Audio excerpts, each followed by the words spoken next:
తక్కువగా ఉందంట. ఈ విషయం అపవాదికి కూడా తెలుసు. తనకు సమయము కొంచెమేనని ఎరిగి ప్రకటన 12 ఉంటారు. చాలు. కాబట్టి ఇక్కడ పరిశుద్ధాత్మ దేవుడు మాట్లాడుతున్నాడు. ప్రకటన గ్రంథములో యోహాను ద్వారా కూడా దేవుడు మాట్లాడుతున్నాడు.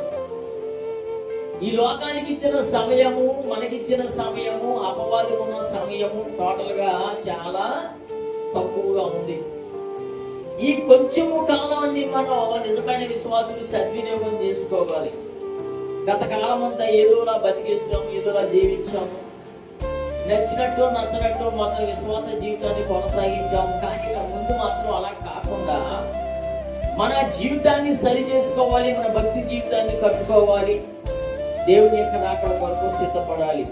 వ్యర్థమైన వాటి మీద మనసు పెట్టగా వేరైన వాటి మీదే మనం మనసు పెడుతూ మన జీవిత యాత్రలో ముందుకు సాగాలని పరిశుద్ధాత్మ దేవుడు మనల్ని హెచ్చరిస్తూనే ఉన్నాడు. కాబట్టి కాలం కొంచెముగా ఉన్నది కనుక వచ్చేవారు ఆలస్యము చేయక, ఇక ఆలస్యం లేదు, త్వరలోనే రాబోతున్నాడు కనుక పిల్లగా మనం అందరం కూడా సిద్ధపడాలి.